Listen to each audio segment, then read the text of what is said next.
Hello and welcome to a My Stamp Lady video. Today I'm going to show you how I made this box. This was one of our make and takes from Stampin' Up's Leadership Conference, and the top was made with the fancy favor die, and then they gave us dimensions for the bottom. I absolutely love this. If you have the fancy favor die, you want to see how to make the bottom. Okay, now our sample was made with the Blossom Prints kit, Blossom Builder print kit. But I'm going to actually make this box a Valentine idea and just showing how these boxes can be interchanged and used differently. So to start off with, the first thing that I ran through the Big Shot, pull this forward here a little bit, is the Fancy Favor. And I took a piece of designer paper, ran it through the Big Shot, and then I cut it out to get this. This is the shape that the die will make. So I'm going to set that aside. And then I assembled the box. So there's the box, or the favor as it would be, off of the machine, assembled. So I'm going to set that aside. And now I'm going to work on the bottom. So they provided us with this template. And the template shows that it's 11 1/4 inches by 5.5 inches, scored at 1 inch, 4 inches, 6 1/8, and 9 1/8 inches. And then you will turn it and score it at 1.5 inches. Okay, so let's set that aside. Swapped out the Big Shot for the Simply Score. And I'm putting in my paper lengthways like this. And my first mark on my template says 1 inch. So I'll score at 1 inch, 4 inches. Next one is 6 1/8. 9 1/8, and that's it for these folds. Then we'll turn it sideways and we will do it at 1 1/2 inches. 1 1/2 inches. Okay, so there is my piece of cardstock. There's my piece of cardstock, and now I just want to go in and fold with my bone folder all of the lines. And then I'm going to take my scissors, and according to my pattern, I need to cut off this completely, this bottom one here.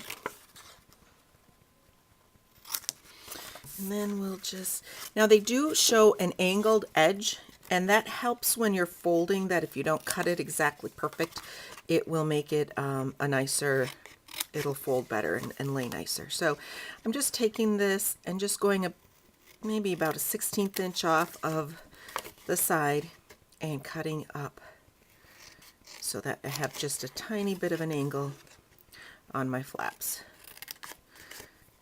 There we go. And then the last one, actually they show the last one, they leave it flat, but that's okay, it doesn't matter. Okay, so now I have my box. Set this aside. The first part to go is this little piece goes right in there. I use my snail, but if you want a little stronger hold, you could either use the Tombow multi-adhesive or sticky strip. Then the bottom just folds right in like that. And let's close that up. I'll just reach down in there and close it. So this is what I end up with, a box like this. And what's great is it fits right inside of my top.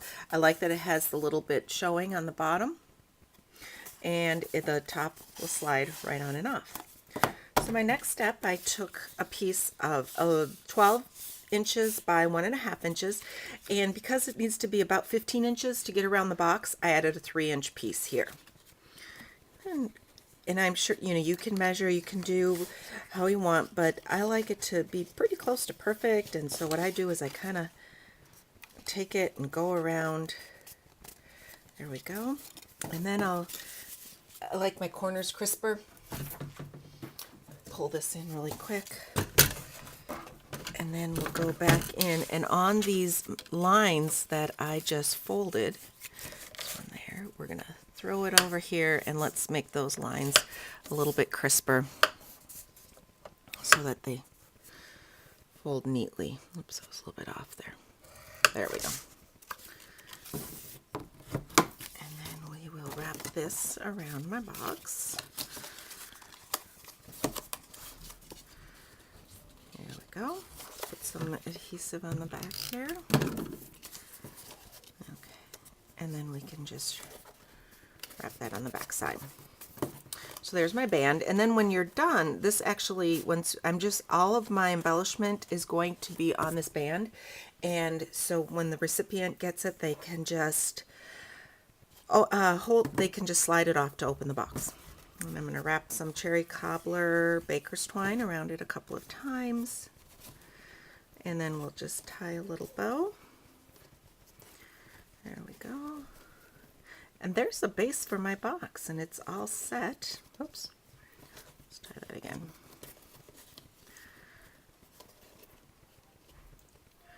There is there we go. Now to get my heart embellishment, let's pull in some Pretty in Pink ink. Stamp this heart image from P.S. I Love You. Okay, set that aside, and then with some Versamark, we're going to do the Cupid. Just like that in the center. And then I can put a little bit of Melon Mambo over. Oh, I overstamped a bit, but if you catch it on this side, if you catch it before you emboss it, you can just wipe it off. So that's the nice thing about checking your work. Let's just heat that up. And I'm going to punch it out with my full heart punch. Okay, there we go. Okay, and the last, or I should not say last step, but the next step here is I want to use a framelit to make a heart for that. And let's put down my hand, that down. And then this is the frame that will make a nice mat for that. My Real Red cardstock. Oops. All that through.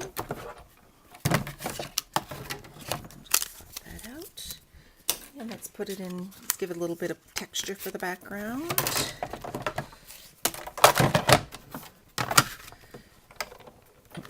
Then just put this one through.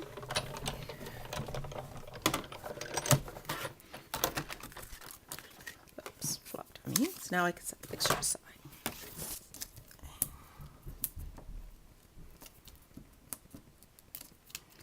some dimensionals on there.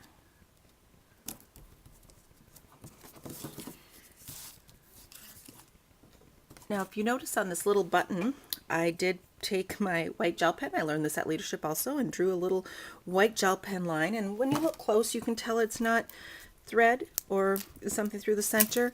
But if you kind of look from a distance, it looks like there's actually something wrapped through that. So let's grab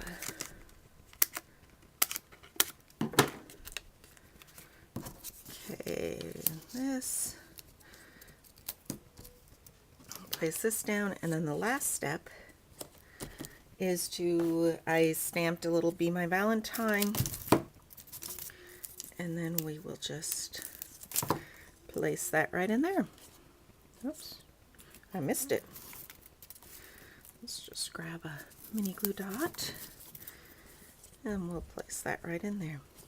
And there you have a box, or you can just slide off the belly band and put in a little Valentine treat. Slide off there we go. See how it slides off, and put in a little Valentine treat. If you have any questions, be sure to contact me at chris@mystamplady.com. Thanks for watching.